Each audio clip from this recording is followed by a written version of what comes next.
All right, we left hanging on a cliff. Let's see what happens. We are now in March, part two of Because of Mr. Terrupt. We're starting with Jessica. Act 9, Scene 1. It's been a few weeks since Mr. T went into a coma. I felt numb when I first heard. My mother got a phone call on the night it happened from Mrs. Williams. The principal was calling all the parents. Mom hung up the phone and explained his situation. I sat paralyzed, unable to move or speak. It was the second time in less than a year that I was in disbelief. The first time was when Mom told me about Dad and his girlfriend. The day after the accident, our class had a substitute. I don't remember her name. I only remember our classroom being silent. We were given some silly worksheets to keep us busy, but no one could concentrate, not even Luke. Instead, we stared blankly at the papers or out the windows. Each of us lost in an ocean of thoughts and a roller coaster of emotions. Mrs. Williams came into our classroom later that morning. "Boys and girls, I came up here to talk with you about Mr. Turrup," she said from the front of the room. "I want you to know the truth and not some rumor that might be floating around.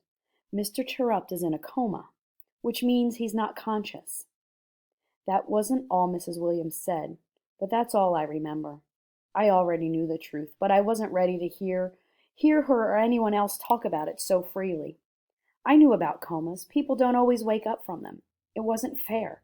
I needed comfort. I wanted to read Bridge to Terabithia and Missing May. I wanted the company of Jessie Aarons and Summer of Uncle Obe. Before Mrs. Williams finished, I did hear one other thing she said. She claimed the snowball incident was an accident. It wasn't anybody's fault. Excuse me. I sure didn't believe that, and I know my classmates didn't believe it either. I wondered if Miss Williams thought that Mr. Turrupt had let things go too far, and if she did, would he be getting in trouble? I sure hope not. He'd been dealt enough already. Besides, Miss Williams was the one who gave us the special permission to go outside. We could blame her, but I didn't want to see anyone get in trouble. I just want Mr. Turrup to wake up and fix this mess. Luke. I wanted to go and see Mr. Turrupt. My mom and dad didn't think it was a good idea, but I wouldn't listen. I didn't stop pestering them about it. I need to go. Eventually, they gave in. I stepped off the hospital elevator and stared down the long hall. Mr. Turrupt was in one of those rooms. Nurses moved around behind some desks. I heard some of them laughing. How could they laugh? How could they laugh when my teacher was in a coma? They grew quiet as I walked past. I felt some of them look at me and my mom, but I just kept walking until I saw his name on the door, Turrupt. Room 404. I stopped and took a deep breath. I felt Mom's hand on my shoulder. I walked in. I saw him. He was on his back, perfectly still, in his bed. Tubes poking into his arms, a mask covered his face, machines beeped, his eyes stayed closed. He didn't move, not an inch. Only his chest rose up and then fell down with each frail breath. I wanted to say something. I wanted to tell Mr. Turrupt I was there. I wanted to tell him he was going to be okay. I wanted to, but I couldn't. I tried, and I felt a lump in my throat begin to choke me. I didn't want to cry. I told myself not to cry. I had coached myself not to cry, but I couldn't stop it. Tears welled up in my eyes and fell down my cheeks. I turned and ran out of the room. Mr. Turrupt was going to die. I knew it. I saw what he looked like. He was going to die. My teacher was going to die. The elevator doors opened and I stepped in, my mom right behind me. How could he have let this happen? Why did he put so much trust in us? He should have learned from my plant concoction. He knew it probably wasn't a good idea, but he let me do it anyway. Just like he knew our rough play outside probably wasn't a good idea, but he let it go on anyway. He should have yelled at us. He should have yelled at Peter for the frisbee. He should have yelled at him for the puddle of water. He should have yelled so that we knew he was serious. Then this never would have happened. He should have stopped us. Now he was going to die. We stepped off the elevator and I walked out to our car. As we pulled away, I saw the word hospital written on a sign. Mr. Terupt slept in the hospital. $1 word. I almost smiled. Jeffrey. Terupt's in a coma. I know what that's all about. I remember it from when I was little. Comas are terrifying. I'm never going back to a hospital. Those places are full of bad memories and bad luck. I'd like to see Terupt, but I can't visit him. I can't do it. Luke told me it was scary. I know. People in comas die. It should have been me in that coma, not Michael. It should have been me in that coma, not Terupt. Peter's snowball should have hit me. Now our teacher's going to die. This stinks. School stinks. Everything stinks. It was better when I didn't care. Anna. I heard Luke telling Jeffrey that he went to see Mr. Terupt in the hospital.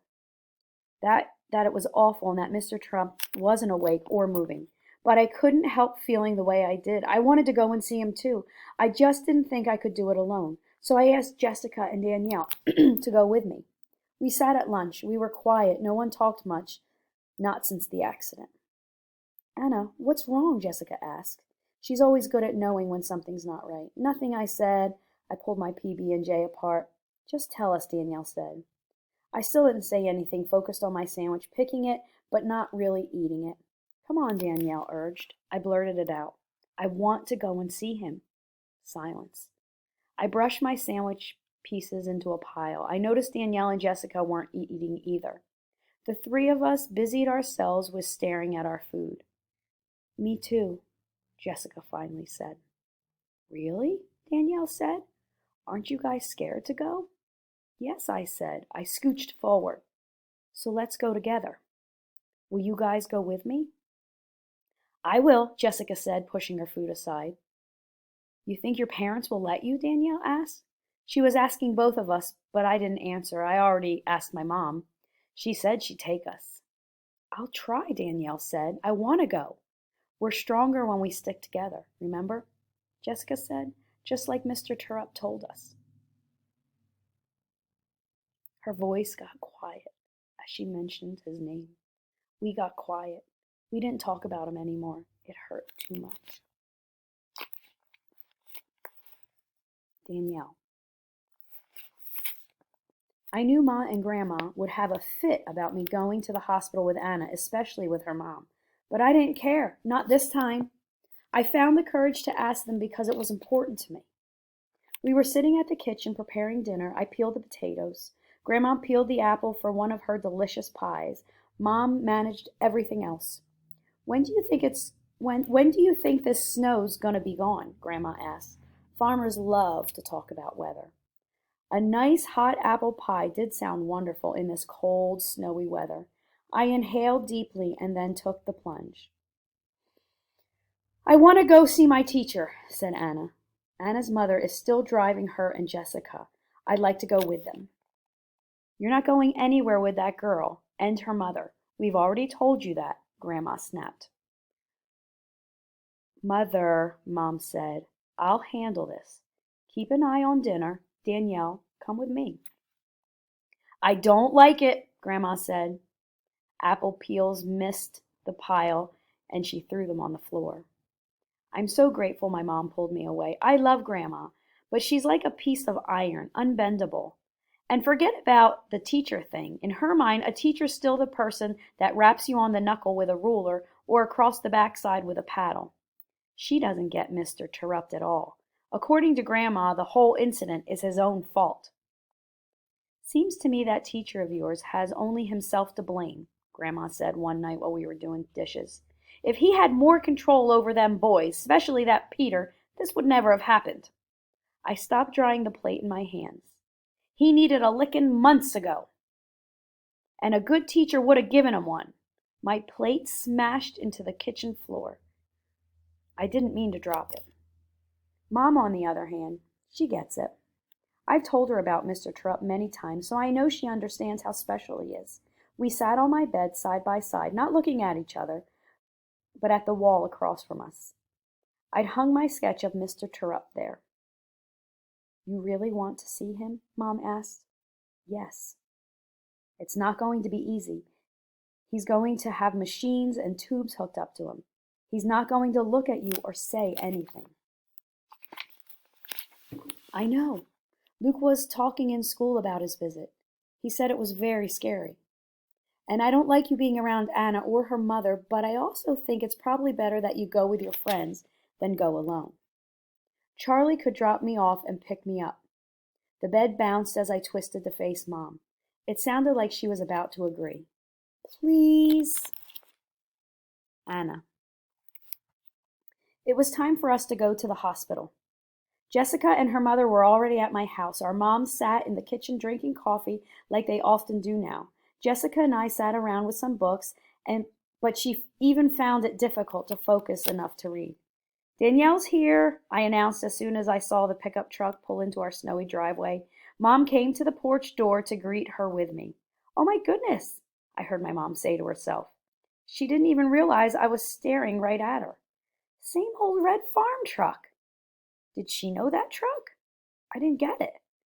Hi, Danielle, I said as Danielle came to the steps. This is my mom, Terry. Hi, Danielle, Mom said. Come out of the cold. Danielle stomped the snow off her shoes on our welcome mat. I took her coat and hung it on our rack. It's nice to finally meet you. Anna has told me so much about you, Mom said. They shook hands. It's nice to meet you too, ma'am, Danielle said back. Thank you for letting me come with you. I'm glad you could join us, Mom said, and you can call me Terry. I led Danielle further into our house. When I looked back, Mom stood gazing at the door. After a few long seconds, she turned away. She smiled at me and said, Why don't you give Danielle a quick tour of the house and hang out for a few minutes, then we'll go. What are you looking at? I asked. Nothing really. That's my brother Charlie who dropped me off, Danielle said. I didn't know you had a brother, I said. Yeah, he's 27. A lot older than me. He works on the farm with my dad and grandpa.